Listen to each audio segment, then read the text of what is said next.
चलिए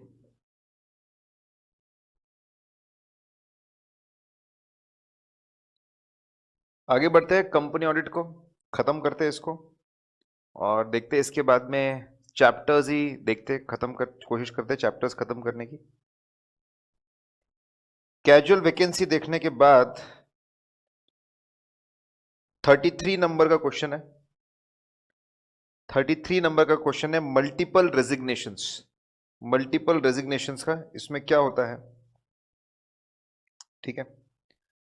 mister A was appointed auditor of company by board to fill appointed auditor of company by board to fill up the casual vacancy that arose due to death, ठीक है। Subsequently Mr. A also resigned on the health grounds during the tenure of the appointment. The board filled the casual vacancy by appointing you through the duly passed board resolution. Comment बहुत simple सा है। 33 number question है, बहुत simple सा question है कि एक इसमें डेथ हुई है, डेथ होने के बाद में बोर्ड ऑफ डायरेक्टर्स ने अपॉइंट कर दिया ऑडिटर विद इन 30 डेज, ठीक है। उसके बाद में जिसको अपॉइंट किया तो उनका रेजिग्नेशन हो गया, और रेजिग्नेशन के बाद वापस बोर्ड ने अपॉइंट किया। तो अभी हम लोग कैजुअल वैकेंसी पढ़कर आए। अगर डेथ होती है तो fine, board of directors can appoint within 30 days, that's absolutely fine. लेकिन अगर रेजिग्नेशन होता है, अगर casual vacancy is because of resignation, अगर casual vacancy because of resignation है, ठीक है, बिकॉज ऑफ रेजिग्नेशन है, तो board can recommend, board can propose the appointment, but appointment will be final when it is approved by shareholders within 3 months. तो ये बात होनी चाहिए थी। रेजिग्नेशन के ऊपर जो बोर्ड ने खुद ही अपॉइंट किया वो गलत कर दिया। सिर्फ वो नाम प्रपोज कर सकते थे, रेकमेंड कर सकते थे, और आगे फिर इसका अप्रूवल करना था शेयर होल्डर्स ने, तो वहां पे गलती हो गई। इसलिए इन्होंने जो ट्रीटमेंट किया वो गलत है। इसका हेडिंग, ठीक है, मल्टीपल कैजुअल वैकेंसीज। ये मल्टीपल वर्ड जो है, ये मल्टीपल वर्ड आगे मल्टीपल कैजुअल वैकेंसीज है और उसमें रेजिग्नेशन भी है। मई 18 के मॉक टेस्ट पेपर में क्वेश्चन आया, सिंपल सा है। देखिए कंपनी ऑडिट के कुछ चीजें जहां पे हम अच्छा खासा डिस्कशन करेंगे। फिर 39 नंबर का क्वेश्चन है। 39 नंबर क्वेश्चन है, काफी बार अभी एग्जाम के लिए ड्यू है, that is removal of auditor before expiry. Removal of auditor before expiry of the term. Removal of auditor before expiry, देखिए आप अपने एक्स्ट्रा नोट्स में आएंगे तो वहां पे दिखेगा आपको। अगर आपको ऑडिटर को अपॉइंट करना है, अगर आपको ऑडिटर को रिमूव करना है, अगर आपको ऑडिटर को रिमूव करना है before expiry of the term, before expiry of the term, ठीक है, मतलब बिफोर एक्सपायरी अगर रिमूव करना है, ठीक है, अगर आपको ऑडिटर को रिमूव करना है इससे पहले कि ऑडिटर, इससे पहले इसका एक्चुअली परफेक्ट जो आपके वर्डिंग्स है, सेक्शन 140 के वर्डिंग्स है, परफेक्ट इसका होता है removal before expiry, removal before AGM. ये परफेक्ट इसकी वर्डिंग्स है। अगर आप लॉ के वर्डिंग्स देखेंगे, removal of auditor before AGM and at AGM, ऐसे दो कॉन्सेप्ट्स बनते हैं। तो यहां पे removal before expiry, removal before expiry मतलब वो बोलना चाहते हैं, रिमूवल बिफोर एक्सपायरी मतलब वो बोलना चाहते हैं रिमूवल बिफोर एजीएम। एजीएम के पहले ऑडिटर को निकालना चाहते हैं, मतलब वो अपनी रिपोर्ट दे उसके पहले निकालना चाहते हैं। तो दाल में कुछ काला है, हो सकता है वो ऑडिटर कोई पोल खोलने वाला है, सच बताने वाला है, इसलिए उसको निकालने की कोशिश कर रहे हैं, इसलिए इसको बहुत डिफिकल्ट बना के रखा है। Removal before expire, removal before AGM को बहुत डिफिकल्ट बना के रखा है। 4 स्टेप लाएंगे। सबसे पहले ऑडिटर को अपॉर्चुनिटी ऑफ बीइंग हर्ड देना पड़ेगा, उसको मौका देना पड़ेगा कि वो अपनी बात बता सके कि क्यों उसको निकालना नहीं चाहिए, ठीक है, क्या रीजन से क्या हो रहा है कंपनी में और क्यों उसको नहीं निकालना चाहिए, नंबर 1। फिर मौका देने के बाद board of directors resolution pass करेंगे कि हम ऑडिटर को निकालना चाहते हैं, ऐसा वो रेजोल्यूशन पास करेंगे। बोर्ड ऑफ डायरेक्टर्स अप्रूव करेंगे रिमूवल को कि हमारे तरफ से हम रिमूव करना चाहते हैं, ऐसा पास होगा बोर्ड रेजोल्यूशन। पास करने के बाद में सेंट्रल गवर्नमेंट, ठीक है, सेंट्रल गवर्नमेंट के अप्रूवल के लिए भेजेंगे। After board resolution they will send it to central government, central government को अप्रूवल के लिए भेजेंगे फॉर्म ADT 2 में 30 दिनों के अंदर, विद इन 30 डेज, क्योंकि सिर्फ बताना है, डिसीजन तो ले चुके, सिर्फ बताना है 30 दिनों के अंदर। फिर सेंट्रल गवर्नमेंट को उसको अप्रूव करना पड़ता है। सेंट्रल गवर्नमेंट के ऊपर कोई टाइम लिमिट नहीं है। सेंट्रल गवर्नमेंट पूरी कहानी को समझेगा, देखेगा क्या सही है क्या गलत है, ऑडिटर सही है, कंपनी सही है, और फिर अगर उसको लगेगा ठीक है रिमूवल तो उसको अप्रूव करेगा। अगर सेंट्रल गवर्नमेंट ने अप्रूव किया तो, नहीं किया तो कहानी वहीं पे खत्म। अप्रूव किया तो कंपनी को स्पेशल रेजोल्यूशन पास करना पड़ेगा। स्पेशल रेजोल्यूशन, अपॉइंटमेंट के लिए तो नॉर्मल रेजोल्यूशन है, रिमूवल के लिए स्पेशल रेजोल्यूशन पास करना पड़ेगा within 60 days from the date और receipt of approval. From the date of receipt, जैसे मिल गया अप्रूवल वहां से 60 डेज के अंदर पास करना पड़ेगा। तो रिमूवल बिफोर AGM 4 चीज लगेगी। पहले सामने वाले को देना पड़ेगा अपॉर्चुनिटी ऑफ बीइंग हर्ड, फिर बोर्ड रेजोल्यूशन पास करके फॉर्म ADT 2 में अप्रूवल के लिए भेजना पड़ेगा सेंट्रल गवर्नमेंट को, फिर सेंट्रल गवर्नमेंट अप्रूव करेंगे। करने के बाद में कंपनी को स्पेशल रेजोल्यूशन पास करना पड़ेगा within 60 days from the date of receipt. तो बहुत ज्यादा इसको स्ट्रिक्ट बना के रखा हुआ है।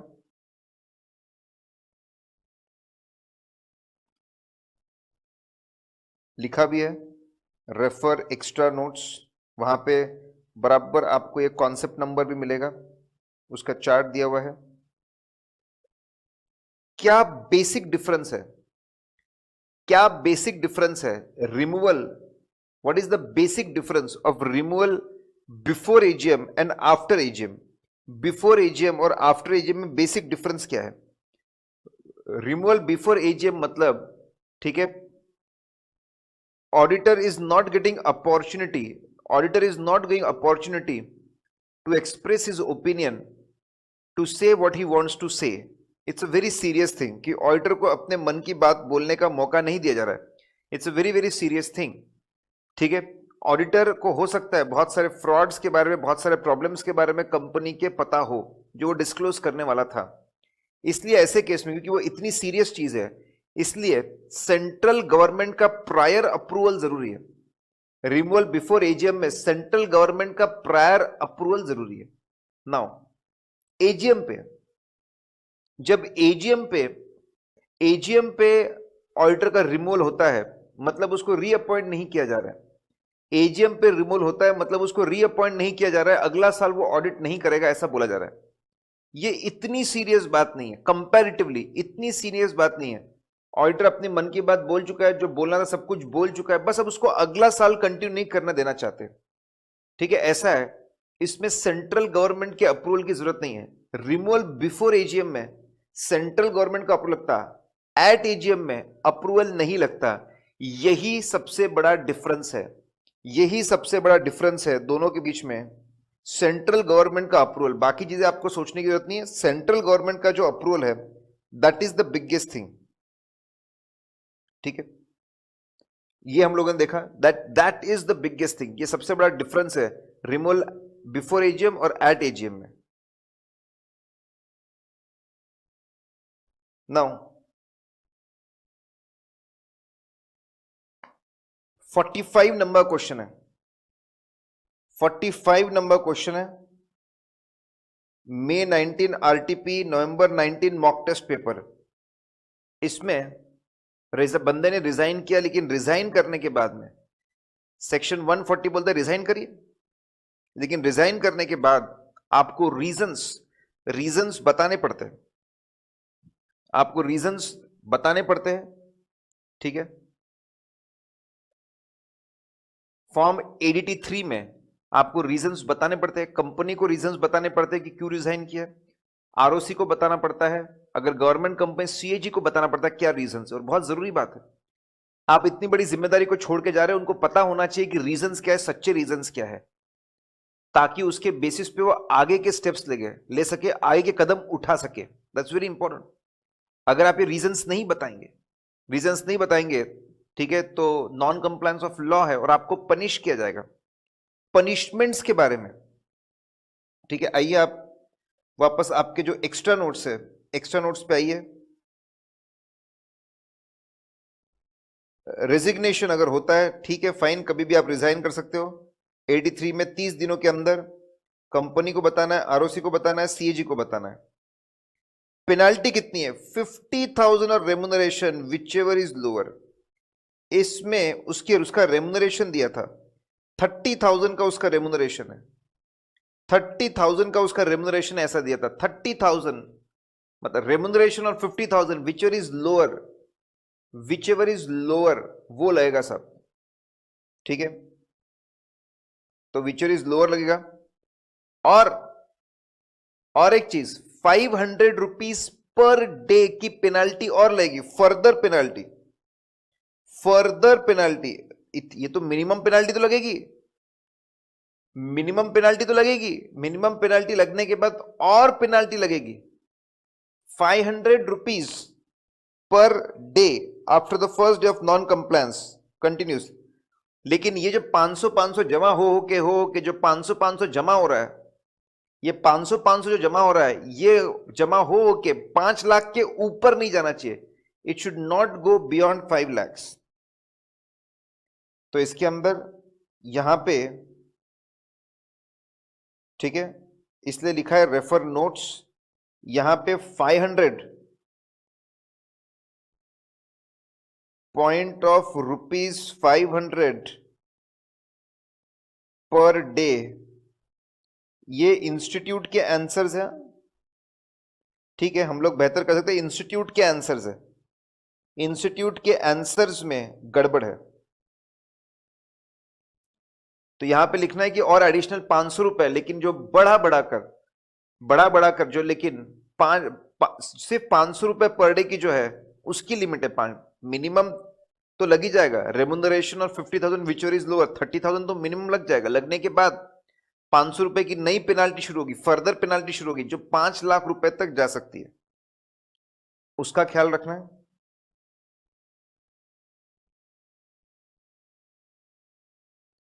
ठीक है। फिर आइए 51 नंबर के क्वेश्चन पे आइए।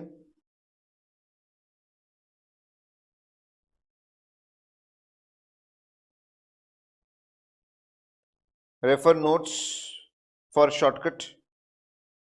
डिस्क्वालिफिकेशंस, 9 डिस्क्वालिफिकेशंस है, 9 डिस्क्वालिफिकेशन है, May 19 के आरटीपी में पूछा हुआ है, ठीक है। तो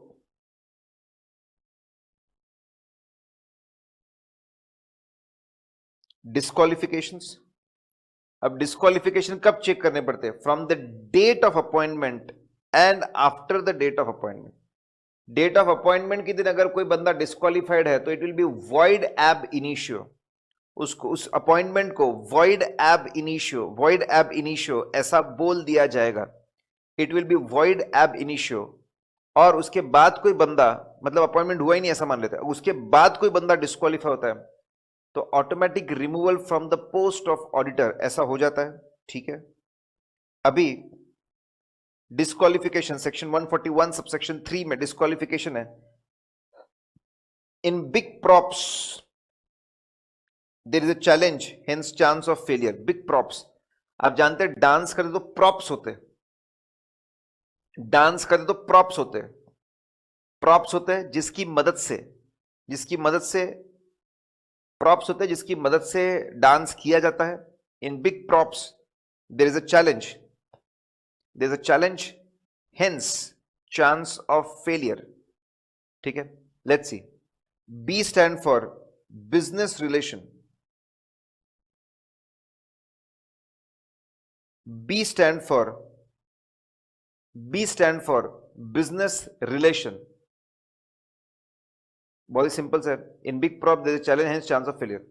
अगर सीए फर्म का बी फॉर अगर बिजनेस रिलेशन है डायरेक्टली इनडायरेक्टली अगर बिजनेस रिलेशन है, करेक्ट, अब सबके बिजनेस रिलेशन है, ठीक है, 6 लोगों के साथ में, कंपनी, उसकी होल्डिंग, कंपनी, उसकी होल्डिंग, उसकी सब्सिडरी, उसकी को सब्सिडरी, ठीक है, या फिर कंपनी के एसोसिएट, अगर डायरेक्टली इनडायरेक्टली बिजनेस रिलेशनशिप है 6 लोगों के साथ, कंपनी, कंपनी का होल्डिंग, कंपनी का सब्सिडरी, कंपनी का को सब्सिडरी, कंपनी का एसोसिएट या एसोसिएट का सब्सिडरी, वो तो खास ही, और एसोसिएट का सब्सिडरी, ऐसे 6 लोगों के साथ में बिजनेस रिलेशनशिप है तो बंदा disqualified. Then P stand for prohibited services. Prohibited services दोगे 3 कंपनी को, कंपनी, होल्डिंग, सब्सिडरी। आप बोलेंगे मुझे कैसे याद है, तो मेरे दिमाग में डायग्राम्स फिट है, डायग्राम्स फिट है, उसके हिसाब से मैं बोल रहा हूं, ठीक है, आप भी सिंपल सा डायग्राम बना सकते हो। देन आर स्टैंड फॉर, अगर सीए का रिलेटिव की मैनेजमेंट पर्सन, डायरेक्टर, की मैनेजमेंट पर्सन या डायरेक्टर बन के बैठा है उस कंपनी में, सिर्फ उसी कंपनी में, ठीक है, तो वापस ये बंदा डिस्क्वालीफाई हो जाएगा। अगर बिजनेस रिलेशनशिप है, बिजनेस रिलेशनशिप है साहब, आप क्या सच्ची रिपोर्ट दोगे, डिस्क्वालीफाइड। प्रोहिबिटेड सर्विसेज देते हो, दिन रात इनके साथ में उठना बैठना है, आप क्या सर्विस दोगे, डिस्क्वालीफाइड। रिलेटिव बैठा है आपका की मैनेजमेंट पर्सन में, आप क्या सच्ची रिपोर्ट दोगे, disqualified. O stand for officer employ of that company, आप खुद ऑफिसर या एम्प्लॉय उस कंपनी, आप क्या सच्ची रिपोर्ट दोगे, disqualified. P stand for partner और employ of officer of employ, partner और एम्प्लॉय ऑफ ऑफिसर और एम्प्लॉय, अगर ऐसा है पार्टनर या एम्प्लॉय है, ठीक है, partner employ of officer employ, अगर ऐसा है, करेक्ट, पार्टनर है या एम्प्लॉय ऑफ ऑफिसर या एम्प्लॉय इनडायरेक्टली कनेक्टेड है, आप क्या सच्ची रिपोर्ट दोगे, डिस्क्वालीफाइड। सिक्योरिटीज में पैसा लगाया, सिक्योरिटीज में पैसा लगाया तो डिस्क्वालीफाइड, ठीक है, इनडेटेड हुए, पैसा लिया है तो disqualified. Props S for, securities में पैसा लगाया डिस्क्वालीफाइड, इनडेटेड है डिस्क्वालीफाइड, गारंटी है सिक्योरिटी दी है तो अगेन डिस्क्वालीफाइड। ये सिर्फ शॉर्ट में मैं शॉर्टकट बता रहा हूं, याद कैसे रखना उसके लिए, ठीक है। सीलिंग लिमिट, नहीं तो एक एक में तो बहुत डिप में जा सकते साहब। सीलिंग लिमिट 20 की सीलिंग लिमिट क्रॉस की, disqualified. Body corporates body corporates disqualified. Fraud किया तो 10 साल के लिए डिस्क्वालीफाइड। तो सिंपल है, B for business relationship disqualified, props prohibited services disqualified, relative बड़े पोस्ट पे बैठा disqualified, officer employ of the company disqualified, partner और employ officer employ disqualified, securities में पैसा लगा disqualified, indebted disqualified, guarantee security दी डिस्क्वालीफाइड, ठीक है। In big props there is a challenge, there is a challenge hence chance and chance of failure, challenge है। C for ceiling limit disqualified, corporate body corporate disqualified, fraud किया तो disqualified 10 साल के लिए। तो ये पूरी बात दी हुई है जो हम लोगों ने अभी देखी, सिंपल से डिस्क्वालिफिकेशंस।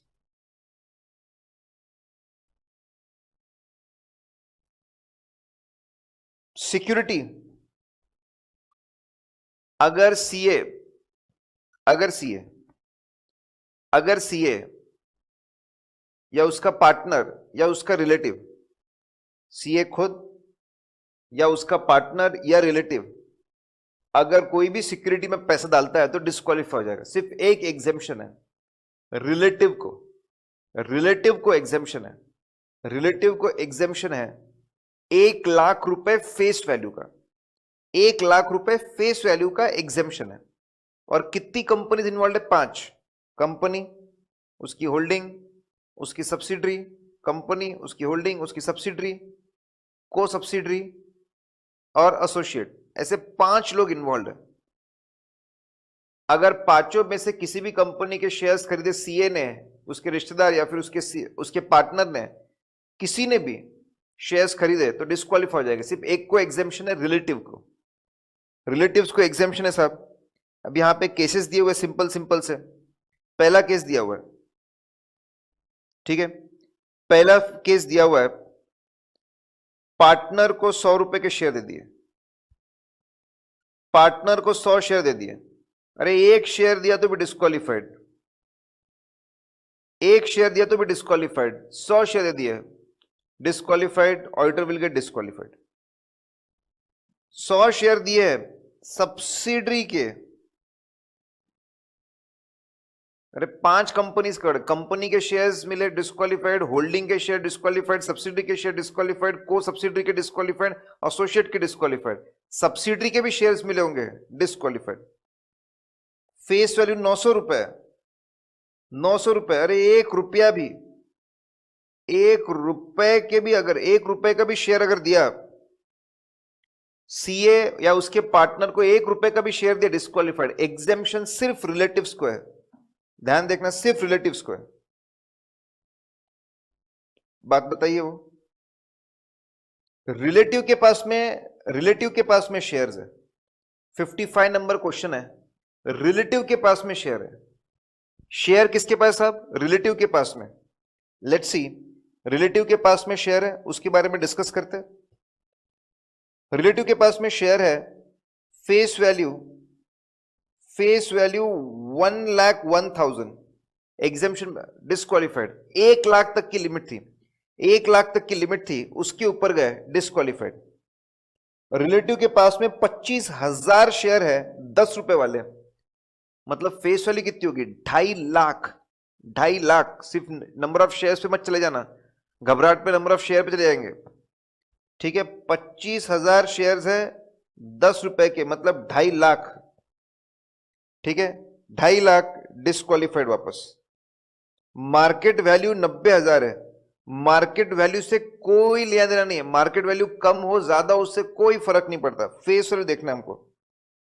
फेस वैल्यू 90,000, ठीक है, बच गए साहब, एग्जेम्पशन डिस्क्वालिफाइड नहीं रहेंगे, एग्जेम्पशन में कवर्ड है। 5,000 शेयर ऑफ 10 रुपीज, 50,000, बच गए साहब, फिर बच गए। मार्केट वैल्यू 1.5 लाख है, उससे कोई फर्क नहीं पड़ता, उससे कोई फर्क नहीं पड़ेगा, सिंपल है। तो एक ही बात निकल के आती है, फेस वैल्यू देखना है, मार्केट वैल्यू से कोई फर्क नहीं पड़ता, और फेस वैल्यू आपको देना। पेड अप वैल्यू भी देखना है, पेड अप वैल्यू कोई मतलब नहीं है, मार्केट वैल्यू कोई मतलब नहीं है, सिर्फ फेस वैल्यू देखना है, करेक्ट। नंबर ऑफ शेयर्स दिए रहे तो ध्यान रखना फेस वैल्यू निकालने का, नंबर ऑफ शेयर से मत चले जाना। 55 नंबर क्वेश्चन था ये। Then ceiling limit, ceiling limit का बहुत ही सिंपल सा क्वेश्चन है, बहुत ही फेमस क्वेश्चन है, बहुत ही सिंपल सा क्वेश्चन है, बहुत ही फेमस क्वेश्चन है ये सीलिंग लिमिट का, ठीक है। देखिए यहां पे mister ABC and company is audit firm having partner mister ABC, correct.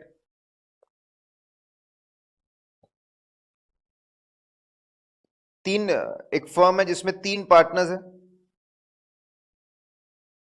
एक फर्म है जिसमें 3 पार्टनर्स हैं, mister A, mister B, mister A, mister B, mister C, 3 लोग पार्टनर्स हैं, और उनके पास में ऑलरेडी 4, 6 और 10 ऐसे उनके पास ऑलरेडी क्लाइंट है। 4, 6 और 10 मतलब 20 क्लाइंट तो ऑलरेडी उनके पास में। क्या है कंप्यूट करना है हमको, फर्म की लिमिट कितनी है। फर्म की लिमिट कैसे निकलती है, number of partners into 20, number of partners into 20, 60 की लिमिट है फर्म की। Maximum number of audit remaining for individual partner A B C, एक एक की लिमिट 20 है, 20 में से ए के 4 गए 16 बचे, बी के 6 गए 14 बचे, सी के 10 गए 10 बचे, ठीक है। प्राइवेट कंपनी, अभी उनको ऑफर मिला है 60 प्राइवेट कंपनीज का जिसका paid up share capital is less than 100 crore, 2 small company का, एक डॉर्मेंट कंपनी का। काउंटिंग में कौन काउंट नहीं होते, सबसे छोटा 1% कंपनी काउंट नहीं होता, उससे बड़ा स्मॉल कंपनी काउंट नहीं होता, उससे बड़ा डॉर्मेंट कंपनी भी काउंट नहीं होता, उससे बड़ा private company having paid up capital less than 100 crore. 4 तरह के लोग काउंट नहीं होते, ठीक है। तो इसमें प्राइवेट कंपनी का paid up capital less than 100 crore है, वो भी काउंट नहीं होगा, स्मॉल कंपनी है वो भी काउंट नहीं होगा, डॉर्मेंट कंपनी है वो भी काउंट नहीं होगा, 1% कंपनी अगर होती तो वो भी काउंट नहीं होता। तो बिंदास एक्सेप्ट कर लो, बिंदास, बिंदास एक्सेप्ट कर लो, कोई प्रॉब्लम नहीं है। बिंदास आप चीजों को एक्सेप्ट कर लीजिए, कोई प्रॉब्लम नहीं है, नो प्रॉब्लम एट ऑल। पूरे के पूरे असाइनमेंट एक्सेप्ट कर लीजिए क्योंकि काउंटिंग में नहीं आते तो। लेकिन अगर 60 के ऊपर गए, अगर ये ऐसा बोलते out of 60 private companies 45 are having paid up share capital of 110, अच्छा तो क्या होगा सुनो, टोटल 3 इंटू 20 60 की लिमिट थी, पूरे फर्म की लिमिट 60 की है। 60 में से ऑलरेडी ये 20 ऑडिट कर रहा है, तो 60 में से 20 गया, ठीक है, 60 में से 20 गया। अगर 60 में से 20 जाएगा ना साहब, 60 में से 20 जाएगा तो 40 बचे, बराबर। तो 40 इनके पास ले सकते हैं, लेकिन ये तो 45 है, तो पूरे 45 एक्सेप्ट नहीं कर पाएंगे। पूरे 45 काउंटिंग में आ गए, बाकी तो बचा लो, बाकी के ले लेंगे। 60 प्राइवेट कंपनी में से जो 15 छोटे वो ले लेंगे, स्मॉल कंपनी, डोरमेंट कंपनी। जो 45 बड़े वो पूरे नहीं ले पाएंगे, तो ऐसा बोलना पड़ेगा out of 45 only 40 big audits will be able to accept. अगर ऐसा हुआ तो सिर्फ 40 हम लोग ले पाएंगे। पूरा कैलकुलेशन के साथ दिया है, बहुत ही सिंपल, बहुत आसान है। फाइनल कंक्लूजन यही दिया हुआ है कि सब एक्सेप्ट कर सकते हैं, लेकिन जो 45 बड़े हैं, 45 बड़े जो ऑडिट्स है, 45 जो बड़े ऑडिट्स है, वो 45 बड़े ऑडिट्स, ठीक है, 45 बड़े ऑडिट पूरे के पूरे एक्सेप्ट नहीं कर पाएंगे, सिर्फ 40 ऑडिट एक्सेप्ट कर पाएंगे।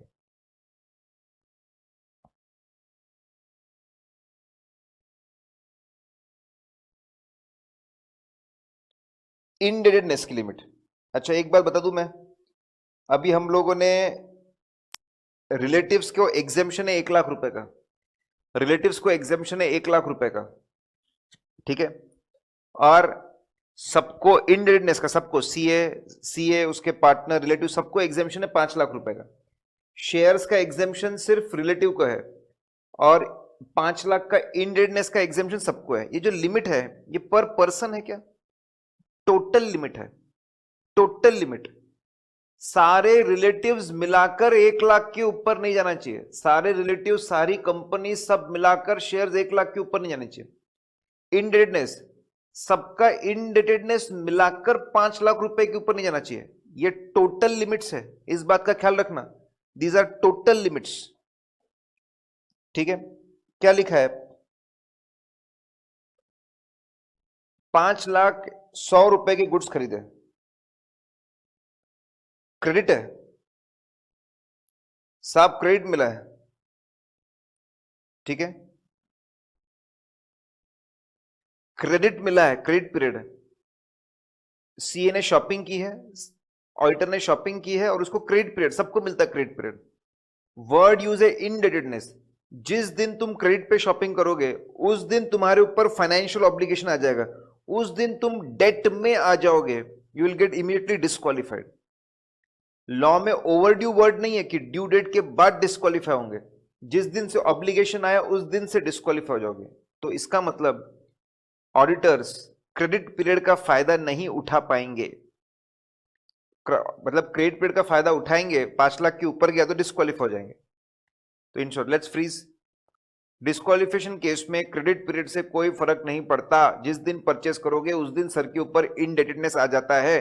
अगर ये टोटल इनडेटेडनेस 5 लाख के ऊपर जाएगा तो बंदा डिस्क्वालीफाई हो जाएगा। यहां पे हो गया करेक्ट।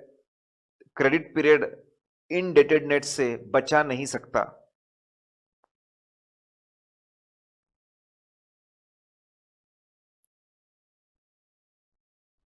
बंदे ने एडवांस लिया है, एडवांस लिया है to meet travelling expenses, advance लिया है टू मीट ट्रैवलिंग एक्सपेंसेस, ठीक है।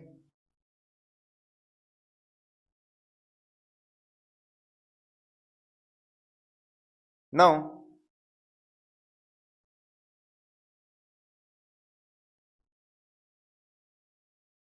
देखिए,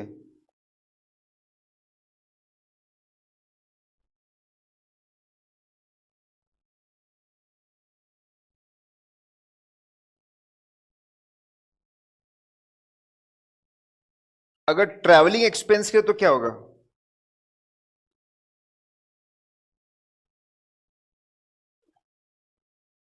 According to B's, appointment is valid and he is not disqualified as the amount of debt does not exceed 5 lakh rupees. ठीक है, केस में थोड़ा सा मिसमैच है. अमाउंट 5,01,000 है.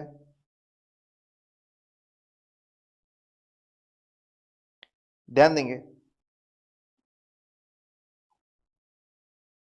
एडवांस एडवांस भी नहीं चलेगा. Correct.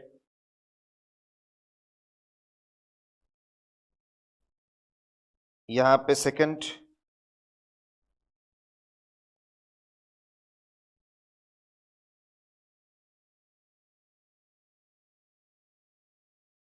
Advance above advance 5 lakh के ऊपर गया तो डिसक्वालिफिकेशन लग जाएगा. इसके ऊपर जाएगा तो डिसक्वालिफिकेशन लग जाएगा. It will lead to disqualification.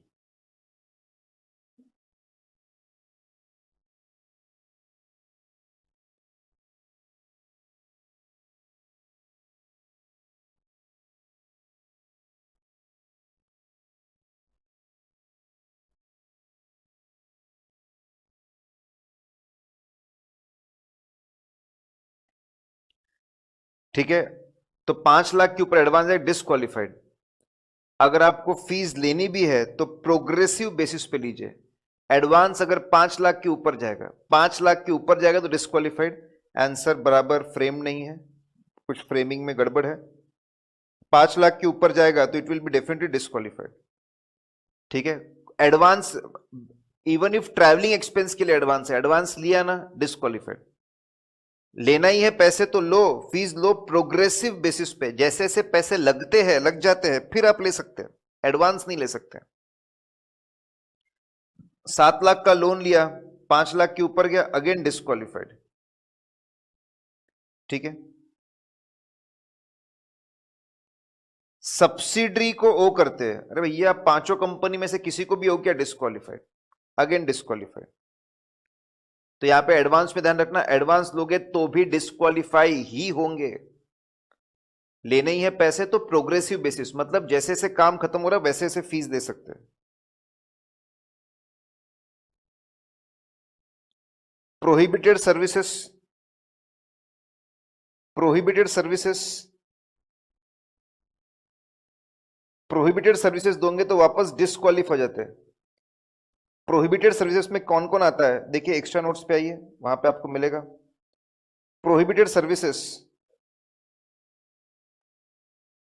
हमने वहां पे ये डायग्राम बना के रखा हुआ है. अगर सीए या सीए फर्म प्रोहिबिटेड सर्विसेज देते हैं 3 लोगों को, होल्डिंग कंपनी, कंपनी सब्सिडरी, तो डिस्क्वालीफाई हो जाएंगे. प्रोहिबिटेड सर्विसेज में कौन सी चीजें आती है? ठीक है, बैड माफिया करके शॉर्टकट है. Banking, investment banking, advisory, investment advisory. D for designing and implementing financial information system. M for management services, mafia. A for actuarial services. F for financial services, outsourced financial services. I for internal audit. A for accounting and bookkeeping. Bad mafia, अगर ये bad mafia वाली services, ठीक है, bad mafia वाली services देंगे किसी को भी, कंपनी को, होल्डिंग को, सब्सिडरी को, तो डिस्क्वालीफाई हो जाएंगे. पहले केस में इन्वेस्टमेंट बैंकिंग सर्विस दी है, इन्वेस्टमेंट बैंकिंग सर्विस दी है कंपनी को, डिस्क्वालीफाइड. मैनेजमेंट कंसल्टेंसी सर्विसेज, इसमें थोड़ी सी कंट्रोवर्सी है. Management consultancy service, exact word use करते मैनेजमेंट सर्विस तो अच्छा होता, लेकिन उन्होंने आंसर मैनेजमेंट सर्विस के हिसाब से ही दिया है. ठीक है, मैनेजमेंट कंसल्टेंसी सर्विसेज है, एग्जैक्ट वर्ड है management services. Management service word लिखे तो और बेहतर होता. इन्होंने डिस्क्वालीफाई किया है, हम भी इसको डिस्क्वालीफाई ही करेंगे. सिर्फ कंट्रोवर्सी यह है कि वर्ड एग्जैक्टली मैच नहीं हो रहा, दोनों वर्ड के मतलब अलग है. Management services is the word used in companies act. Management consultancy services is word used in CA act. CA act के अंदर ये वर्ड यूज्ड है. सीए एक्ट के अंदर ये वर्ड यूज किया गया है, ठीक है, और उसका मतलब अलग होता है, तो दोनों वर्ड का मतलब अलग होता है, फिर भी क्वेश्चन में पूछा है, बोला है मैनेजमेंट कंसल्टेंसी सर्विसेज, आंसर में हाँ मैनेजमेंट सर्विसेज है ये और डिस्क्वालिफाइड है, ऐसा बोल के खत्म कर दिया, ठीक है।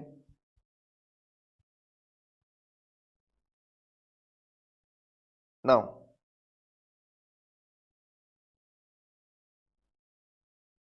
ये मैंने लिखा भी है, लेकिन आपको इतना लोड लेने की जरूरत नहीं है, ज्यादा सोचने की जरूरत नहीं है, दोनों वर्ड में थोड़ा सा फर्क है, थोड़ा गहराई से सोचते हैं तो समझ में आता दोनों वर्ड अलग है, लेकिन इंस्टीट्यूट ने इतना उसको मैटर नहीं किया, तो आप भी सीए इंस्टीट्यूट को ही फॉलो करो, यू ऑल्सो फॉलो, ठीक है।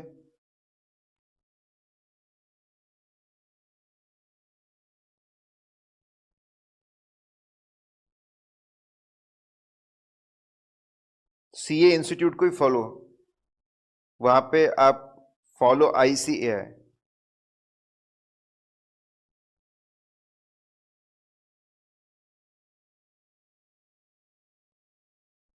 इंक्वायरी बाय ऑडिटर, ठीक है।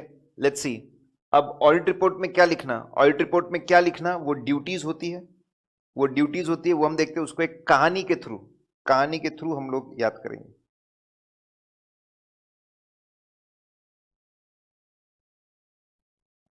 ठीक है। ध्यान दीजिए, ऑडिट रिपोर्ट के दो पार्ट होते हैं, पहला पार्ट होता है एज पर SS 700, पहला पार्ट होता है एज पर SS 700, उसमें ओपिनियन आता है, सबसे ओपिनियन सेक्शन आता है, बेसिस ऑफ ओपिनियन आता है, ठीक है,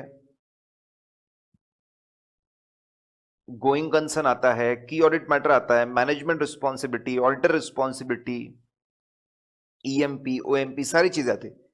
जो पहला पार्ट होता है उसमें बहुत सारे अलग अलग तरह के सेक्शंस आते हैं, दूसरे पार्ट में, दूसरे पार्ट में एज पर लॉ, ठीक है, एज पर लॉ अगर कोई एक्स्ट्रा बात है apart from written in the first part, as per law अगर कोई एक्स्ट्रा बातें है apart from what is it in the first part, तो वो एक्स्ट्रा बातें अलग से एक पार्ट में, उसको बोलते हैं report on other legal and regulatory requirement. अगर लॉ में देखो, ऑडिट रिपोर्ट को दो चीजें गवर्न करते हैं, 700 सीरीज समझाता है ऑडिट रिपोर्ट में क्या लिखना चाहिए, और लॉ भी समझाता है कि ऑडिट रिपोर्ट में क्या लिखना चाहिए। सबसे पहले 700 सीरीज के हिसाब से जो बातें चाहिए हम लिख देते हैं, ठीक है। अगर लॉ में भी यही बातें लिखी है तो बहुत बढ़िया, कोई चिंता की बात नहीं है, ठीक है। सिर्फ जगह जगह पे रेफरेंस दे दो, एज पर लॉ भी ये था, एज पर लॉ भी ये है, as per law, as per law, as per law, बस काफी रहेगा। अगर लॉ में कुछ एक्स्ट्रा, जैसे सेम बात, जैसे 700 में भी लिखा हुआ है ओपिनियन दो on financial statement, companies act में भी लिखा है ओपिनियन दो ऑन फाइनेंशियल स्टेटमेंट, तो वो जहां पे ओपिनियन आता है वहीं पे लिख दिया, वहीं पे लिख दिया कि ठीक है एज पर लॉ ओपिनियन देना पड़ता है, ओपिनियन ये है, वहीं पे उसका रेफरेंस दे दो, करेक्ट। अब अगर लॉ कुछ एक्स्ट्रा बातें लिखने को बोलता है apart from what is written in the first part, तो उसके लिए अलग से एक पार्ट आता है, उसको बोलते हैं report on other legal and regulatory requirement. अगर लॉ ऑडिट रिपोर्ट में कुछ एक्स्ट्रा बातें लिखने को बोलता है apart from what is written in the first part, उसको हम लोग लिखते हैं report on other legal and regulatory requirement. अब उसमें क्या लिखना, उस पार्ट में क्या लिखना, ये हम लोग देख रहे हैं। तो इंडिया में कंपनीज एक्ट में सेक्शन 143(1) का आधा पार्ट है, 143(1) का आधा पार्ट 2, 3, 4, ये हमको बताते हैं ऑडिट रिपोर्ट के वो पार्ट में क्या लिखना चाहिए, what should be written in that part. तो हम एक स्टोरी के थ्रू पढ़ने वाले, आई होप आप लोग समझो। ऑडिट रिपोर्ट कितने पार्ट है, दो, पहला पार्ट एज पर SS 700 है, दूसरा पार्ट एज पर लॉ है, ठीक है। लॉ में जो एक्स्ट्रा बातें लिखनी है apart from what is covered in first, तो वो सारी एक्स्ट्रा बातें सेकेंड पार्ट में हम लोग लिखते हैं, ठीक है। तो क्या क्या बातें लिखनी पड़ती है as per companies act, as per companies act audit report के सेकेंड पार्ट में कौन सी बातें हमको लिखनी चाहिए। तो स्टोरी सिंपल है, हमारे ऑडिटर साहब है, ऑडिटर साहब है ऋतिक रोशन साहब, ठीक है। कंपनी के MD है डैनी, CFO है कांचा, मैनेजर है बैडमैन, बैडमैन मैनेजर है, और हमारी एम्प्लॉय है कटरीना कैफ। सिंपल सी कहानी है, लेट्स सी। सबसे पहले 143(1), ठीक है, कहानी ऐसी है। ऑडिटर बोलता है कि मैं रिपोर्ट बना रहा हूं, ऑडिट रिपोर्ट बनाने से पहले मैं कुछ पूछताछ इंक्वायरी करना चाहता हूं, सेक्शन 143(1) में, ठीक है, 143(1) में। तो हमारे ऑडिटर साहब जो है वो कंपनी के एमडी को बुलाते हैं, एमडी साहब आइए, और बोलते बिल्कुल मत घबराइए, डोंट वरी, 143(1) के अंदर मैं आपसे इंक्वायरी करने वाला हूँ। सिर्फ ये कहानी में, इंक्वायरी किसी से भी कर सकते हैं, नॉट जस्ट एमडी, कहानी है सिर्फ ये। 143(1) में मैं आपसे इंक्वायरी करने वाला हूँ, और बिल्कुल चिंता मत करिए, ठीक है। मैं कुछ भी रिपोर्ट में लिखूंगा ओनली इफ, अगर मुझे कुछ निगेटिव मिला, if I get adverse finding, कुछ मुझे गलत बात दिखी, अगर मुझे कुछ गलत चीजें दिखी, गलत चीजें कंपनी ने की है, अगर मुझे ऐसा दिखा, तो ही मैं ऑडिट रिपोर्ट में लिखूंगा इसके बारे में, नहीं तो फिर मैं कुछ लिखूंगा नहीं। तो बिल्कुल चिंता मत करिए, अच्छे से बैठिए। 6 बातें मैं आपको पूछूंगा, 143(1) में 6 बातों की इंक्वायरी करते हैं। देखो बोलने का तरीका है, अगर आप ऐसे बोलोगे 6 बातें इमीडिएटली याद हो जाएंगी। सबसे ज्यादा पैसा कहां से आता है, ठीक है, इनिशियली सबसे ज्यादा पैसा जब कंपनी बनती है तो इशू ऑफ शेयर्स, ठीक है। तो कमेंट करना पड़ता है क्या इशू ऑफ शेयर्स पे, क्या इस साल कंपनी ने कोई issue of shares for cash किया है क्या, सबसे ज्यादा पैसा issue of shares for cash किया है क्या, अगर किया है, ठीक है, तो उसके ऊपर कमेंट करना पड़ता है इशू ऑफ शेयर्स। एक एक करके पहले 6 पॉइंट देख लेते हैं, उसके ऊपर कमेंट करना पड़ता है। फिर पैसे आने के बाद में, पैसे आके आने के बाद में इंडिया में प्रॉब्लम यह है, कंपनी वाले एकदम भावुक हो जाते पैसे देके, अनशंट लोन बांटने लग जाते, तो लोन्स और एडवांसेस देना शुरू करते हैं, तो लोन्स और एडवांसेस पे एक पॉइंट है, ठीक है। अगर पैसे बच गए तो उससे पर्सनल एक्सपेंस कर डालते हैं, तो पर्सनल एक्सपेंस पे एक पॉइंट है, पर्सनल एक्सपेंस पे एक पॉइंट है। पैसे खत्म हो जाने के बाद में कंपनी के इन्वेस्टमेंट्स को बेच देते बिलो कॉस्ट, उसको भी खा जाते, इन्वेस्टमेंट्स को खा जाते, उसके ऊपर एक पॉइंट है, करेक्ट। फिर अपनी गलतियां छुपाने के लिए फेक एंट्रीज बताते हैं, फेक एंट्रीज बताते हैं, उसके ऊपर भी एक पॉइंट है। और जो लोन दिए थे, एडवांस दिए थे लोगों को, पैसे फंसा दिए थे, वो छुपाने के लिए ऐसा बताते कि डिपॉजिट्स दिए, loans and advances given are shown as deposit given. ध्यान देंगे, बहुत सिंपल, एमडी को बुला, चिंता मत करिए, 6 बातों की इंक्वायरी करूंगे। सबसे ज्यादा पैसा आता है इशू ऑफ शेयर्स, बहुत बड़ा पैसा आता है इशू ऑफ शेयर से, उसके ऊपर पूछताछ करेंगे। पैसा आने के बाद में, ठीक है, आपने अनशन लोन्स और एडवांसेस बांटे के, उसकी इंक्वायरी करेंगे। पर्सनल एक्सपेंस की क्या, उसकी इंक्वायरी करेंगे। इन्वेस्टमेंट्स को बेच दिया क्या, उसकी इंक्वायरी हम लोग करेंगे, ठीक है। छुपाने के लिए फेक एंट्रीज है क्या, उसकी इंक्वायरी हम लोग करेंगे। और आखिरी में क्या लोन गिवन, एडवांस गिवन को डिपॉजिट गिवन है क्या, उसकी इंक्वायरी। 6 बातें। पहले, सबसे पहला, ठीक है, सबसे पहला issue of shares for cash. क्या आपने issue of shares for cash किया, बोले हाँ किया है, तो 2 सिंपल से सवाल है, ठीक है। पहला, आपने issue of shares for cash किया, जितना पैसा आपने मांगा था उतना पैसा आपको मिल गया क्या, बताइए। मिल गया, बहुत बढ़िया। क्या आपने इसकी अकाउंटिंग बराबर की क्या, फेस वैल्यू, प्रीमियम, इसकी अकाउंटिंग बराबर की क्या, इसकी अकाउंटिंग बराबर की क्या, बोले की है, बहुत बढ़िया, खत्म, बस इतनी इंक्वायरी करनी थी। पैसा मिल गया क्या और अकाउंटिंग बराबर की क्या। फिर loans advances, secured loans advances, unsecured loans और एडवांस देंगे तो लोग ऐसे तुम्हारी जान खा जाएंगे कि तुमने अनसिक्योर्ड, कोई नहीं देता, बैंक वाले नहीं देते, तुमने कैसे दे दिया अनसिक्योर्ड। तो अनसिक्योर्ड नहीं, सिक्योर्ड लोन्स एडवांसेस, सिक्योर्ड जो लोन्स एंड एडवांसेस है, सिक्योर्ड लोन्स एंड एडवांसेस, ठीक है, बहुत सिंपल सी चीज है। सिक्योर्ड लोन्स एंड एडवांसेस, हम बोलेंगे साहब उसकी लिस्ट दो, कितने लोन बांटे और कितनी सिक्योरिटी मिली है। पहला हम चेक करेंगे सिक्योरिटी इनएडिक्वेट तो नहीं है, ठीक है, सिक्योरिटी इनएडिक्वेट तो नहीं है, और लोन के जो टर्म्स एंड कंडीशंस है वो प्री जुडिशियल तो नहीं, हार्मफुल तो नहीं है कंपनी के लिए। बहुत सिंपल सी बात है। इश्यू ऑफ शेयर में 2 बातें, पैसे मिले क्या, अकाउंटिंग हुई क्या। लोन में 2 बातें, सिक्योरिटी एडिक्वेट है ना, और टर्म्स एंड कंडीशन प्रीजुडिशियल मतलब हार्मफुल, बहुत ही कम इंटरेस्ट में आपने लोन दिया, हार्मफुल, ठीक है। बहुत ही कम हार्मफुल, 100 साल के लिए लोन दे दिया हार्मफुल, ऐसा तो कुछ नहीं है ना। फिर पर्सनल एक्सपेंस किए क्या, क्या पीएनएल में पर्सनल एक्सपेंस डेबिट किए गए क्या, वो देखना पड़ेगा भाई। पर्सनल एक्सपेंस तो डेबिट नहीं कर दिए, ठीक है। पीएनएल के अंदर कोई भी एम्प्लॉइज डायरेक्टर किसी के पर्सनल एक्सपेंस तो नहीं है, पैसा खत्म होने के बाद में, ठीक है। पैसा खत्म होने के बाद में क्या आपने कंपनी का इन्वेस्टमेंट इन शेयर्स और डिबेंचर्स है उसको बिलो कॉस्ट बेचा है क्या, investment in shares and debentures क्या उसको बिलो कॉस्ट बेचा है क्या। अगर ऐसा लगता है धोखेबाजी की है, सस्ते में शेयर्स को बेच दी, तो रिपोर्ट करना पड़ेगा बिलो कॉस्ट बेचा है। This is not applicable to banking company and investment company. Banking company और इन्वेस्टमेंट कंपनी को एप्लीकेबल नहीं है, उनका तो रोज का काम है बेचना, चलता रहता है, तो उसमें तो चेक ही नहीं करना है, नॉट एप्लीकेबल। फिर क्या कोई ट्रांजैक्शन ऐसा है which is merely presented by book entry, मतलब सिर्फ बुक एंट्री है, सपोर्टिंग कोई डॉक्यूमेंट नहीं है। आप बोल रहे हो 25 मार्च को लोन लिया, 5 अप्रैल को दे दिया, लेकिन सपोर्टिंग कोई डॉक्यूमेंट नहीं है, ना लोन का अग्रीमेंट है, ना पार्टी के डिटेल्स है, ना पैसे आए उसकी डिटेल्स है, ना पैसे गए उसके डिटेल्स है। ये तो फेक है, जानबूझ के आप लोन बता रहे हो ताकि कैश बैलेंस बढ़ावा दिखे, कैश बैलेंस बढ़ावा दिखे, करंट एसेट रेशियो इंप्रूव हो जाए, तो ये तो झूठ है। ऐसे transactions which are presented merely by book entry मतलब फेक एंट्रीज है,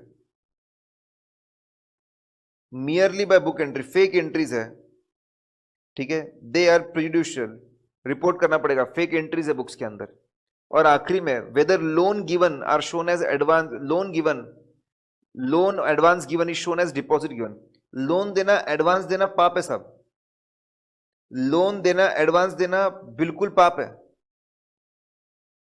लोन देना एडवांस देना बिल्कुल पाप है साहब।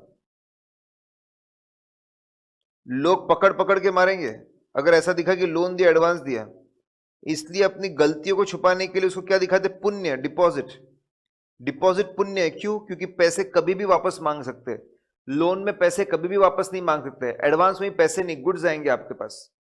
तो अगर इन्होंने अपनी गलतियों को छुपाया, loans and advance are shown as deposit, धोखा दे रहे हैं, ये फिर से रिपोर्ट करना पड़ेगा, we have to report it, ठीक है।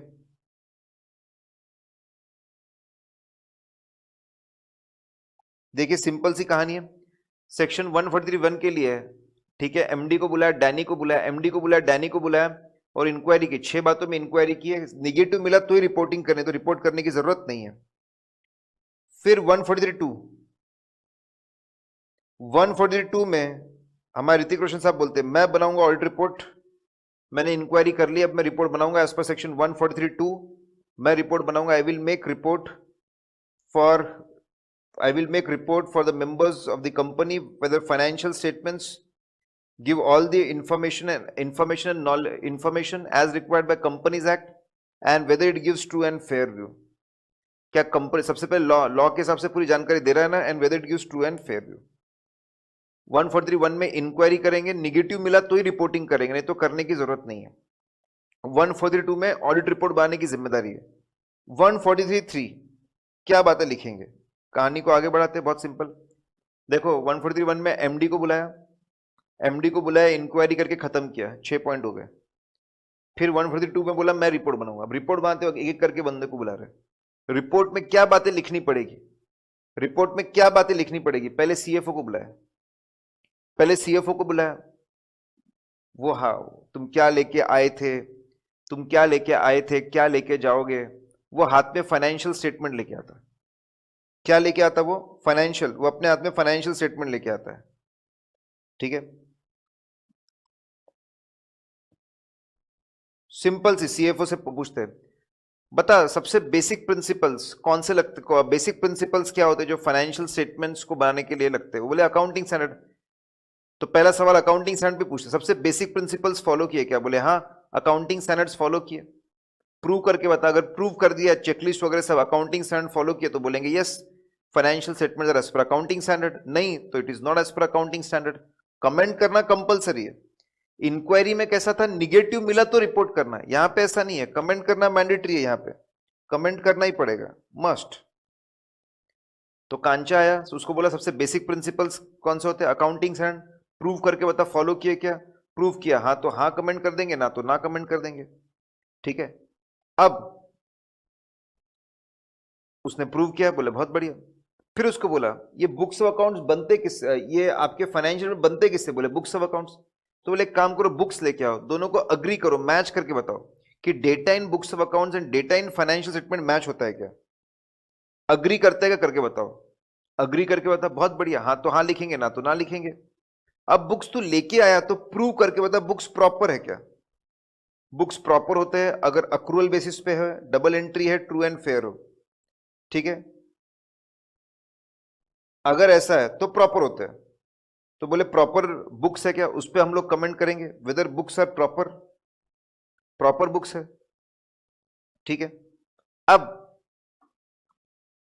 देखो एक कमेंट करनी सारी बातें ऐसे आपके दिमाग में फिट बना चाहिए। एमडी को बुलाकर 6 बातें की, इंक्वायरी की, 6 बातें फिक्स हो गई। 142 में मैं रिपोर्ट बनाऊंगा, एक बात फिक्स हो गई। 143 में पहले हम लोगों ने किसको बुलाया, सीएफओ को बुलाया, ठीक है। वो आया, सबसे बेसिक प्रिंसिपल्स क्या होता है, अकाउंटिंग स्टैंडर्ड, चल प्रूव करके बता अकाउंटिंग स्टैंडर्ड्स फॉलो किया, हाँ तो ना तो ना। किससे बनते हैं, बुक्स ऑफ अकाउंट से, चल अग्री करके बता, अग्री किया तो बहुत बढ़िया, हाँ तो हाँ, ना तो ना, ठीक है। अब तू बुक्स लेके आया ही है तो प्रूव करके बता बुक्स कैसे होने चाहिए, प्रॉपर होने चाहिए। अब बुक्स को बनाने को एक सिस्टम लगता है, उसको बोलते हैं internal financial control, internal financial control over financial reporting, ठीक है। फिर बहुत आसान है, अगर ये बराबर है हाँ तो हाँ लिखेंगे, ना तो ना लिखेंगे। इनफैक्ट इसके लिए एक अनेक्स्चर डाला जाता है, इसके अंदर एक अनेक्स्चर डाला जाता है ऑडिट रिपोर्ट के नीचे, और इसके बारे में IFCR, internal financial control over financial reporting पे कमेंट किया जाता है। ये किसको नहीं लगता, ठीक है। 1% कंपनी, प्राइवेट कंपनीज को लगता है, कौन से 1% कंपनी, स्मॉल कंपनी, या फिर जिसका टर्नओवर 50 करोड़ से कम हो, ठीक है।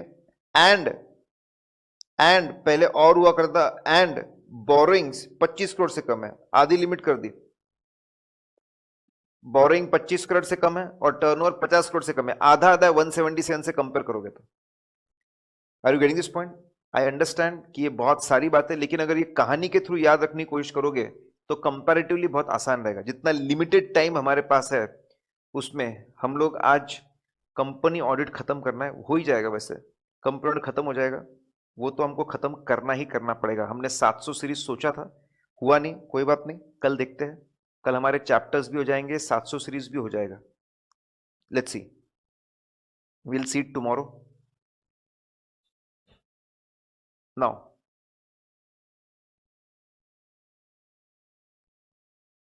देखो कनेक्टेड है, सीएफओ को बुलाया, सबसे बेसिक बात की, पहले अकाउंटिंग स्टैंडर्ड, फिर ये फाइनेंशियल स्टेटमेंट डेटा कहां से आता है, बुक्स ऑफ अकाउंट, वहां से अग्री करो। बुक्स लाए हो तो प्रूव करके बताओ प्रॉपर है क्या, उसके लिए एक सिस्टम लगता है internal financial control financial reporting, वो करके बताओ, उस पर कमेंट। ये सिस्टम कौन बनाता है, डायरेक्टर्स। फिर डायरेक्टर्स पे कमेंट करना पड़ता है, कोई बंदा डिस्क्वालीफाइड तो नहीं है।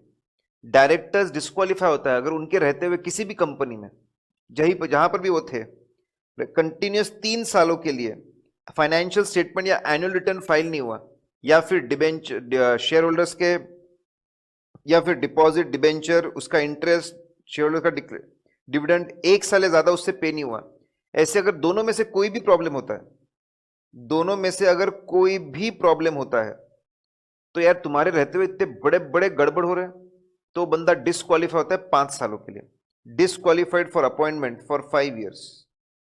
एकदम सिंपल सी बात, ठीक है। Such director shall not incur a disqualification for a period of 6 months from the date of appointment. जो बंदा नया नया डायरेक्टर बनता है, सपोज एक कंपनी में सारे डिफॉल्ट चल रहे, गंदगी चल रही है, कोई बंदा बोलता है मैं इसको ठीक करूंगा, उसको नया लेके आते हैं, तो अपॉइंटमेंट के बाद पहले 6 महीने तक ये डिस्क्वालिफिकेशंस नहीं लगते, मतलब डायरेक्टर को पूरा मौका मिलता है 6 महीने के अंदर ये सारे प्रॉब्लम्स को दूर करने का। दूर नहीं करोगे तो वापस आपके रहते हुए गड़बड़ हुई, आप भी डिस्क्वालीफाई हो जाएंगे। देखो सीएफओ के साथ बुलाकर 5 बातें हुई, तो उसको सबसे बेसिक प्रिंसिपल्स बोले, अकाउंटिंग स्टैंडर्ड, डेटा कहां से आता है, books of accounts, books proper होने चाहिए, बुक्स के लिए सिस्टम लगता है, सिस्टम डायरेक्टर बनाते। सीएफओ को बुलाकर 5 बातें हो गई, ये सिंपल कहानी है, ठीक है। एमडी को बुलाया, 6 बातें हो गई 143(1) में। फिर हम रिपोर्ट बनाएंगे 2 में, 3 के लिए 143 की जो बातें उसके लिए 3 लोग हैं, सीएफओ को बुलाया 5 बातें कवर हो गई, अब मैनेजर को बुलाया 3 बातें, तेरी शक्ल, तेरी शक्ल से 3 बातें याद समझ में आती है, शक्ल से। तेरे वजह से कंपनी के ऊपर बहुत सारे लिटिगेशंस होते होंगे, तेरे वजह से कंपनी को बहुत सारे लॉसेस होते होंगे, तू इन्वेस्टर एजुकेशन का पैसा खा जाता होगा। 3 चीजों पे कमेंट करना है, शक्ल से ही है। पहला, कंपनी के ऊपर जितने भी लिटिगेशन और क्लेम है, क्या उसकी प्रॉपर अकाउंटिंग हुई है कि नहीं है? क्या उसकी प्रॉपर अकाउंटिंग हुई है कि नहीं है? अगर probability of happening more than 50% तो प्रोविजन बनना चाहिए, लेस देन 50% तो नोट्स टू अकाउंट्स में कॉन्टिजेंट लायबिलिटी दिखना चाहिए। लिटिगेशंस, लॉसेस, अगर कोई कॉन्ट्रैक्ट साइन किया है और उसके अंदर लॉसेस है, बहुत सारे कंपनीज क्या करते हैं, बहुत सारे अग्रीमेंट साइन करते हैं, उस पर लॉसेस आने वाले हैं, ठीक है, उसको छुपा के रखते हैं। लेकिन ऐसा लिखा हुआ है हमारे अकाउंटिंग स्टैंडर्ड 29 में, किसी भी अग्रीमेंट में अगर लॉस आता है, that loss should be booked. अगर लॉस आता है तो that loss should be used, that loss should be booked immediately. उस लॉस को हमको इमीडिएटली बुक करना पड़ता है। तो इन्होंने बुक किया है क्या? डेरिवेटिव कॉन्ट्रैक्ट्स अभी इतना समझ लो, फाइनेंशियल कॉन्ट्रैक्ट्स होते हैं। और क्या, इन्वेस्टर एजुकेशन प्रोटेक्शन फंड का पैसा डिले किया है क्या ट्रांसफर में? 3 बातें मैनेजर की, ठीक है। 143(1) की 6 बातें, मैं रिपोर्ट बनाऊंगा 142 की 1 बात, 5 बातें सीएफओ की, 3 बातें मैनेजर की, 4 बातें अभी एम्प्लॉय की। कटरीना कैफ को बुलाया, क्यों बुलाया? To get all the information explanation. Audit report में लिखना पड़ता है कि ऑडिट रिपोर्ट बनाने के लिए जितनी भी जानकारी ली थी वो आपने ऑब्टेन की कि नहीं, all the information and explanation. सारा इंफॉर्मेशन एक्सप्लेनेशन आपने ऑब्टेन किया कि नहीं, ठीक है। Weather he has received branch report and manner, सारी इंफॉर्मेशन एक्सप्लेनेशन ऑब्टेन करने के लिए, ब्रांच रिपोर्ट्स ऑब्टेन करने के लिए, उसको इनकॉर्पोरेट करने के लिए, ठीक है। अब आखिरी के 2 पॉइंट, एम्प्लॉय को बुलाया क्यों? सारे जानकारी के लिए, ब्रांच रिपोर्ट के लिए, अब आखिरी के 2 डिस्कशन के लिए। सुन लेंगे, बहुत फेमस है 143F एंड 143H। क्या होते हैं ये 143F और 143H? What is this F and H? बहुत सिंपल है, स्ट्रेट फॉरवर्ड। देखिए, मैंने बोला ऑडिट रिपोर्ट के 2 पार्ट होते हैं। पहला पार्ट होता है एज पर SS 700, जिसमें ओपिनियन दिया जाता है, EMP OMP दिए जाते हैं, एक पार्ट, ठीक है, पहला पार्ट। दूसरा पार्ट होता है एज पर लॉ। दूसरा जो आपका पार्ट होता है एज पर लॉ, अब क्या लिखना है इसके अंदर, क्या बोलता है? पहले पार्ट का ओपिनियन अच्छे से पढ़ो, ओपिनियन अच्छे से पढ़ो, पहले पार्ट का ओपिनियन कमेंट्स अच्छे से पढ़ो। पढ़ने के बाद में सोचो, ठीक है, पढ़ने के बाद में सोचो, क्या सोचना है हम लोगों को? पढ़ने के बाद में हमको सोचना है, क्या कोई ऐसी चीज है क्या? पढ़ने के बाद हमको ये सोचना है, क्या कोई ऐसी चीज है, ठीक है, which is showing adverse impact on functioning of the company, जो ऐसा दिखा रहा है कि कंपनी के फंक्शनिंग में प्रॉब्लम है, कंपनी बराबर काम नहीं कर रही। क्या कोई ऐसी चीज है क्या? कोई भी हमने, ठीक है, हमने ओपिनियन पहले पार्ट में, कोई भी ऐसी चीज है, कोई भी कमेंट, कोई भी ऑब्जर्वेशन जिसको देखकर ऐसा लगे कि कंपनी के फंक्शनिंग में कुछ प्रॉब्लम है, कुछ गड़बड़ है, अगर है तो लिखेंगे yes, there is a adverse impact on functioning, there is a adverse impact on functioning of the company. Example दे रहा हूं मैं, ठीक है। सपोज ऐसा लिखा हुआ है पहले पार्ट में, सपोज पहले पार्ट में ऐसा लिखा हुआ है कि गोइंग कंसर्न, कंपनी का गोइंग कंसर्न खतरे में है, गोइंग कंसर्न बराबर नहीं है, मैनेजमेंट ने इसका इवैल्यूएशन नहीं किया है। अरे यार, यस, ये बात दिखाता है कि कंपनी की फंक्शनिंग, कंपनी बराबर चल नहीं रही है। गोइंग कंसर्न के बारे में लिखा है, कंपनी बराबर चल नहीं रही है। एडवर्स इफेक्ट ऑन, कंपनी के फंक्शनिंग में एडवर्स, कंपनी बराबर नहीं चल रही है, गड़बड़ है कुछ। पहले इसमें लिखा है इन्वेंट्री ऑब्सोलीट हो गई है बड़े लेवल पर, यस। सही बात है, ऑब्सोलीट हो गई है बड़े लेवल पर और उसको बराबर वैल्यू नहीं किया है। यस, ये ऐसा मामला है जो बताता है कि company adverse impact on functioning of the company, company बराबर नहीं चल रही है। गोइंग कंसर्न का मामला लिखा है, हम बोलेंगे यस कंपनी के ऊपर एडवर्स इंपैक्ट है, कंपनी को बराबर नहीं चलाया जा रहा है। इन्वेंट्री ऑब्सोलीट हो गई बड़े लेवल पर, यस कंपनी पे एडवर्स इंपैक्ट है, कंपनी को बराबर नहीं चलाया जाता, there is a adverse impact on functioning of the company. ठीक है, प्लांट और मशीनरी को इंपेयर करना पड़ रहा है, इंपेयर डेप्रिसिएशन चार्ज करने के बाद में भी कभी कभी और राइट ऑफ करना पड़ता है, उसको इंपेयरमेंट बोलते हैं। Yes, adverse impact effect on the functioning of the company. तो पहले पार्ट में ओपिनियन, कोई भी कमेंट, कोई भी ऑब्जर्वेशन है, कोई भी कमेंट है, कुछ भी है, अगर ऐसा है तो हमको सोचना पड़ता है, ठीक है, हमको सोचना पड़ता है whether there is an adverse impact on the function, whether there is an adverse impact on the functioning of the company है, तो लिखना पड़ता है कि यस ये पॉइंट बता रहे हैं adverse impact on the functioning, company के फंक्शनिंग में कुछ गड़बड़ है, सभी यूजर्स अलर्ट हो जाओ। 143H क्या बोलता है, वापस पहले पार्ट को पढ़ो, क्या कोई ऐसे पॉइंट है जो बताते हैं कि बुक्स ऑफ अकाउंट्स को बराबर, सबसे बेसिक चीज बुक्स ऑफ अकाउंट्स को बराबर मेंटेन नहीं किया जा रहा है। ठीक है, जैसे अगर लिखा हुआ है कि ट्रायल बैलेंस टैली नहीं हो रहा है और 10 लाख का प्रॉब्लम है, क्वालिफाई किया हमने, यस ये बताता है बुक्स ऑफ अकाउंट्स बराबर नहीं है। लिखा जा रहा है कि अकाउंटिंग अधूरी है, यस बुक्स ऑफ अकाउंट्स में प्रॉब्लम है। कोई भी अगर ऐसी बात लिखी दिखा दे बुक्स ऑफ अकाउंट्स में प्रॉब्लम है, तो लिख लेंगे कि बेसिक, सबसे बेसिक चीज बुक्स ऑफ अकाउंट्स में दिक्कत है कंपनी। 143F में यह बताना पड़ता है क्या कंपनी के फंक्शनिंग में कोई एडवर्स इंपैक्ट है क्या, 143H में बताना पड़ता है क्या बुक्स ऑफ अकाउंट्स में कुछ गड़बड़ है क्या।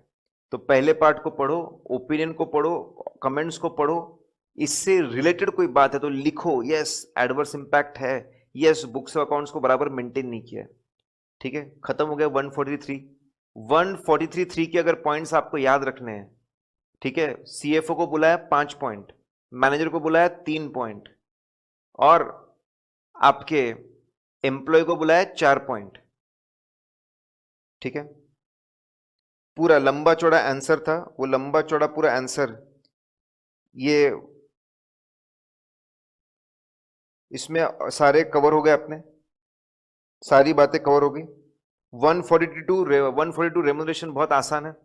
रेम्युनरेशन कौन तय करता है, कौन तय करता है रेम्युनरेशन, शेयर होल्डर्स तय करेंगे रेम्युनरेशन, और अगर वो चाहेंगे तो इसको वो इस पावर को वो डेलीगेट कर सकते हैं, डेलीगेट कर सकते हैं। सिर्फ इसका एक ही एक्सेप्शन है, कौन सा एक्सेप्शन है, फर्स्ट ऑडिटर अगर बोर्ड ऑफ डायरेक्टर्स अपॉइंट करते तो वही तय कर लेंगे, बाकी सब इसमें शेयर होल्डर्स करेंगे और वो चाहे तो डेलीगेट कर सकते हैं। ये अपने ये 64 नंबर क्वेश्चन रेम्युनरेशन का था। 65 हम अभी पढ़ के आए, जब तक निगेटिव कुछ नहीं मिलता 143(1) में रिपोर्टिंग नहीं करना। 65 नंबर क्वेश्चन उसी के ऊपर है।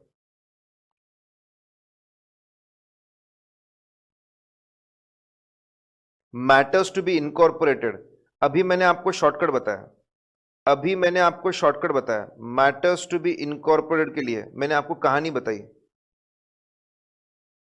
मैंने आपको कहानी बताई, ठीक है, वो आप कहानी, अभी हम लोगों ने कहानी देखी, ठीक है, पूरा 1-1.5 पेज का आंसर है, पूरा का पूरा उसमें कवर हो जाएगा।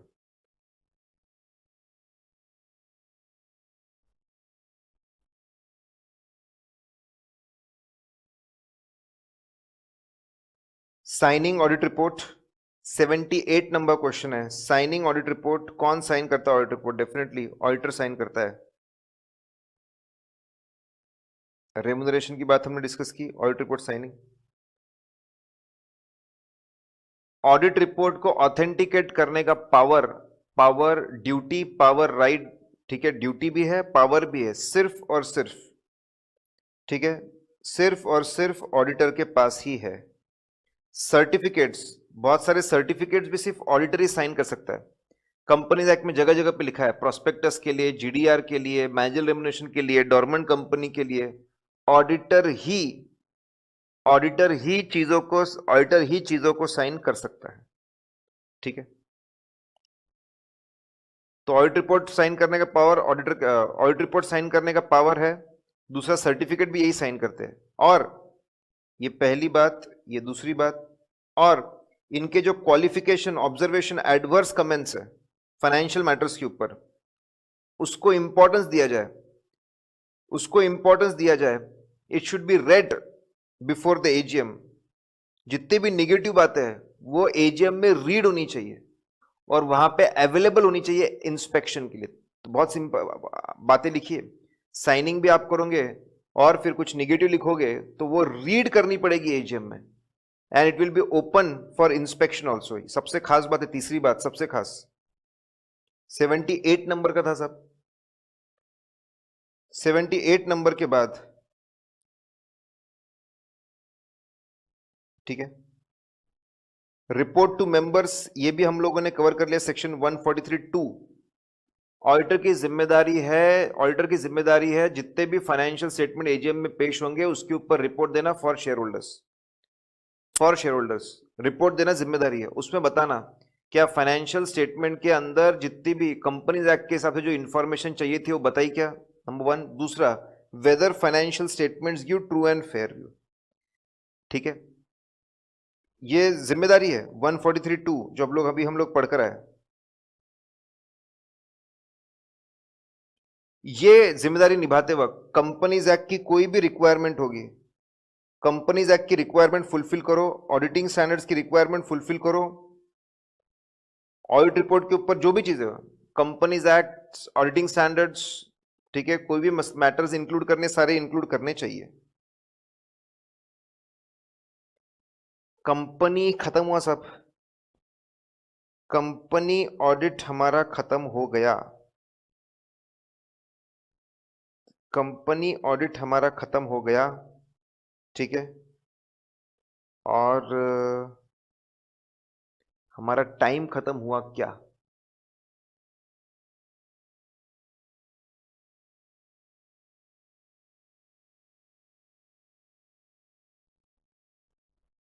ठीक है, हमारा टाइम भी साथ में खत्म हो गया। कल चैप्टर्स देखेंगे और 700 सीरीज भी देखेंगे। लेट्स सी, कल का टाइम रहेगा 8 o'clock, 8 बजे का टाइम रहेगा, 8 o'clock का टाइम रहेगा, ठीक है, उसका ध्यान रखिए।